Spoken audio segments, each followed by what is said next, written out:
En el siguiente video les daremos explicación a las tres teorías explicativas de la...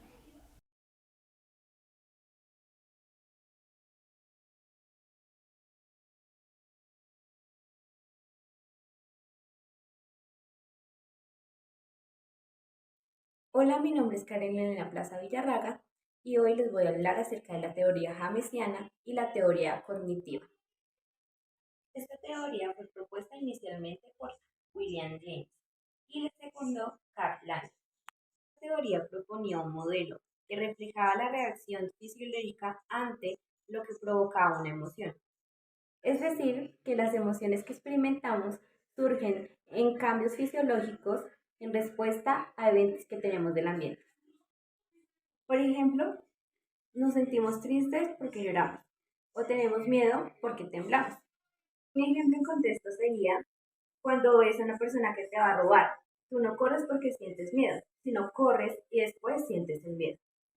Esta teoría fue importante debido a que fue la primera en identificar que las emociones no solamente se sienten en nuestra psique, sino que también se asocia a estudios corporales, siendo esta también una explicación integral.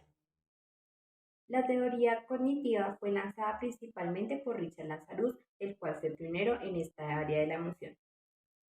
Esta teoría afirma que el cerebro primero evalúa la situación y como respuesta resultante llega la emoción.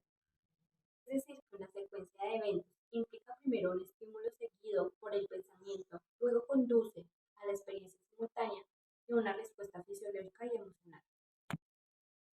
Ejemplo, encuentras a un oso en el bosque, por lo cual empiezas a pensar que estás en un gran peligro. Esto te lleva a una experiencia emocional del miedo y después a las reacciones físicas asociadas con la respuesta de lucha o huida. El arousal o nivel de excitación cortical genera una activación general fisiológica y psicológica de un organismo. Este puede estar presente en el sueño profundo o en una excitación muy intensa como lo es, por ejemplo, alguna fobia. Cuando experimentamos emociones se hace presente el arousal o la excitación cortical.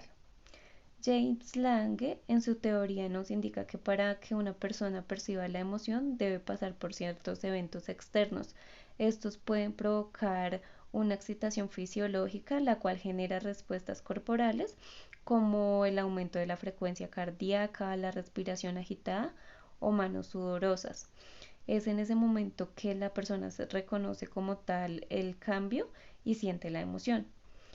Un ejemplo que nos ponía Lange es cuando caminamos en un callejón oscuro en medio de la noche. De repente escuchamos algún ruido extraño y nuestra frecuencia cardíaca aumenta.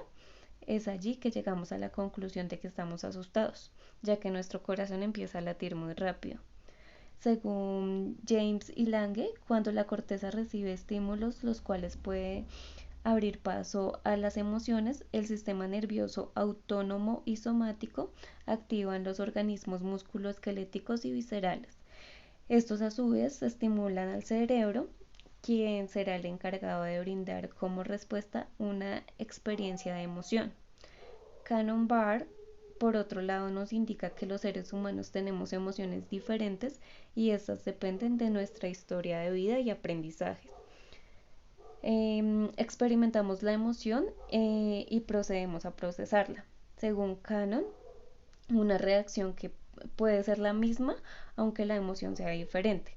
Por ejemplo, cuando lloramos podemos llorar de felicidad y de tristeza.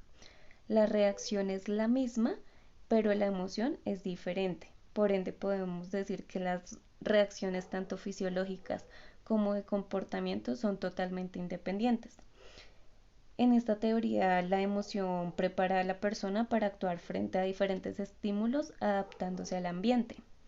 Por otro lado, Charles Darwin compara a los humanos con los animales, los cuales nos enseñan a comunicarnos de diferentes maneras de acuerdo a los estímulos de nuestro entorno. Estas intenciones tienen como responsabilidad aumentar la sobrevivencia y pues algunas emociones de las que analizó Darwin fueron la modestia, la vergüenza, la frustración, el placer, el miedo.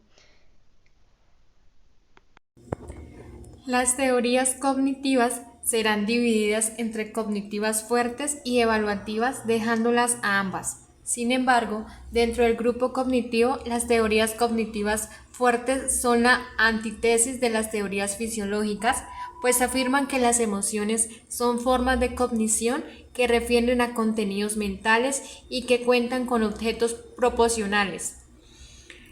Las emociones desde esta perspectiva evalúan y critican una situación por contrastación con experiencias pasadas y deben ser analizadas necesariamente desde su contenido racional.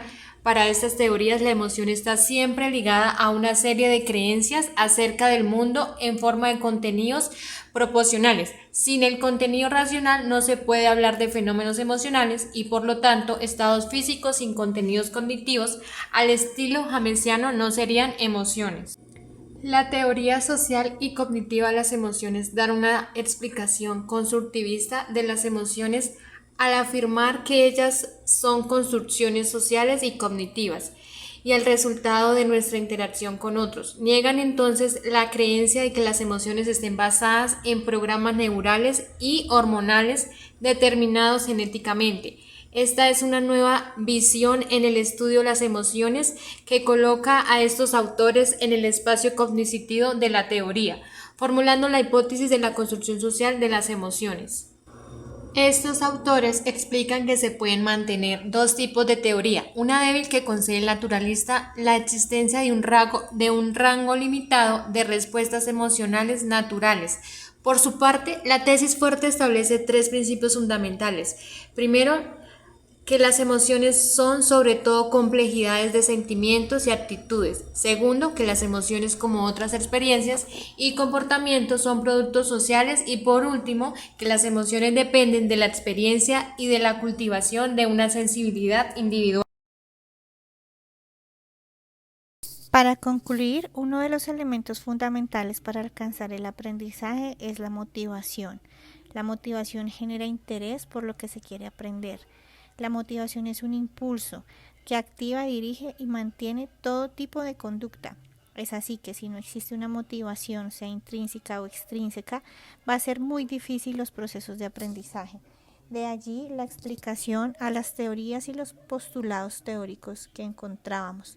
Por medio de ellos podemos entender cómo juega un papel importante la motivación en los procesos de aprendizaje. Esperamos que este video les haya gustado, que hayan podido aprender y sobre todo que hayan entendido los conceptos que aquí les queríamos mostrar. Muchas gracias.